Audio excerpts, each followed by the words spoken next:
বিসমিল্লাহির রহমানির রহিম। আসসালামু আলাইকুম রহমতুল্লাহি ওয়া বারাকাতুহু। পবিত্র ঈদুল আজহা উপলক্ষে আমার ছোট্ট খামার থেকে একটা ষাঁড় গরু প্রস্তুত করেছি অনেক কষ্টে, এটা বিক্রি করার উদ্দেশ্যে। তো গ্রাম থেকে যেহেতু বিক্রি হয় না, এই জন্য গরুটা ঢাকায় নিয়ে যাওয়া হচ্ছে। গ্রামে আপনারা জানেন যে বড় গরুর ক্রেতা থাকে না, এই জন্য গরুটাকে ঢাকায় নিয়ে যাওয়া হচ্ছে।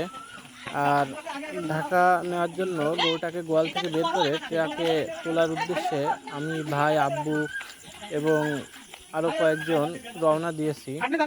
তো আপনারা সবাই দোয়া করবেন যাতে এই ষাঁড় গরুটা আমি ন্যায্য মূল্যে বিক্রি করতে পারি, এবং আপনারা বেশি বেশি এই ভিডিওটা লাইক, কমেন্ট এবং শেয়ার করবেন যাতে অনেক মানুষের কাছে পৌঁছায়। আর কারো যদি এই মুহূর্তে ভালো লেগে থাকে আমার এই গরুটা, তাহলে অবশ্যই আমার সাথে যোগাযোগ করবেন আমার দেওয়া নাম্বারে। আমার ফোন নাম্বার 01937198965। তো যাদের যাদের আমার এই গরুটা পছন্দ হবে অবশ্যই আমার এই নাম্বারে ফোন দিবেন এবং যোগাযোগ করবেন। এই গরুটার খাদ্য তালিকা গমের ভুসি, ছোলা, ধানের গুঁড়া, মাঝে মাঝে মুসুরির ডাউল খাওয়ানো হয়, এবং সব রকমের ডালই মাঝে মাঝে খাওয়ানো হয় এবং সাবু খাওয়ানো হয়। তো কোনো প্রকার ফিড বা ইনজেকশন দ্বারা আমার এই গরুটা আর কি দেওয়া হয় নাই। আপনারা জানেন যে বড় গরু পুষতে গেলে ফিড অথবা ইনজেকশন এগুলো করা যায় না, তার কারণ একটা গরু আপনি ঢাকায় নিতে নিতে অনেক সময় এগুলো খাওয়াইলে, ফিড খাওয়াইলে বেশি অতিরিক্ত হারে গরুর সমস্যা হয়। তো এই জন্য আমরা কোনো প্রকার ফিড খাওয়াই নাই। আর আল্লাহর রহমতে আমাদের খামারে গরুকে ফিড খাওয়ানো হয় না, তার কারণ ফিড খাওয়াইলে গরু অনেক হাঁপায়, এই জন্য আমি ফিড খাওয়াই না। আর সম্পূর্ণ অর্গানিক পদ্ধতিতে কাঁচা ঘাসের মাধ্যমে বেশিরভাগ গরুটা আমি লালন পালন করে আসছি। অতিরিক্ত কাঁচা ঘাস খাওয়াইছি আর কি গরুটাকে। যেহেতু আমাদের কাঁচা ঘাস আছে, গ্রামে তো কাঁচা ঘাসের অভাব নেই, আপনারা হয়তো বা জানেন। এই জন্য বেশিরভাগই কাঁচা ঘাস খাওয়ানো হয়েছে এবং দানাদার খাদ্য যেগুলো বললাম ওগুলো খাওয়াইছি। তো যারা যারা আমার এই ভিডিওটা দেখবেন অবশ্যই বেশি বেশি শেয়ার করবেন যেন আমার এই ভিডিওটা অনেক লোকের কাছে পৌঁছায়।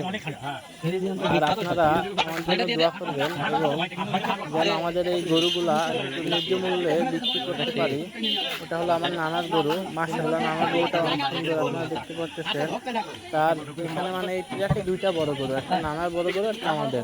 তো এই টোটালে 7টা গরু ঢাকার উদ্দেশ্যে রওনা দিতেছে ঝিনাইদহ জেলা থেকে। তো আপনারা সবাই দোয়া করবেন যেন আমরা ন্যায্য মূল্যে গরুটা বিক্রি করে এবং সামনের দিকে যেন আরও বড় গরু পোষার জন্য আমাদের আগ্রহ বাড়ে, এই জন্য যাতে।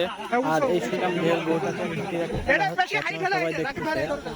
মাশাআল্লাহ গরুটা এক লাফেই উঠে গেল, মাশাআল্লাহ। আমি ভাবছিলাম যে একটু টাইম নিয়ে উঠবে, কিন্তু সে খুবই দ্রুত উঠে গেল, এই জন্য আমি অনেক খুশি হয়েছি। তো ক্যামেরাম্যানকে বললাম যে ঠিক আছে, ধন্যবাদ তোমাকে। তো আপনারা সবাই দোয়া করবেন যেন এই গরুগুলা, অবলা প্রাণী যাতে আরামে আর কি, আবহাওয়াটা যাতে ভালো থাকে, আকাশটা ভালো থাকে, হালকা বাতাস থাকে এবং শিলাবৃষ্টি এবং বর্জ্য থেকে যাতে আল্লাহ আজকের দিনটা রেহাই দেয় এবং সহি সালামতে গরুগুলা ঢাকায় পৌঁছায় এবং ন্যায্য মূল্যে যেন বিক্রি হয়। এই জন্য আপনার সবার কাছে আমি দোয়া পাচ্ছি এবং দয়া করে আমার এই ভিডিওটা বেশি বেশি শেয়ার করবেন এবং লাইক, কমেন্ট করবেন। সবাই ভালো থাকবেন সম্মানিত ভিউয়ারগণ। আসসালামু আলাইকুম রহমতুল্লাহি ওয়া বারাকাতুহু। আল্লাহ হাফেজ।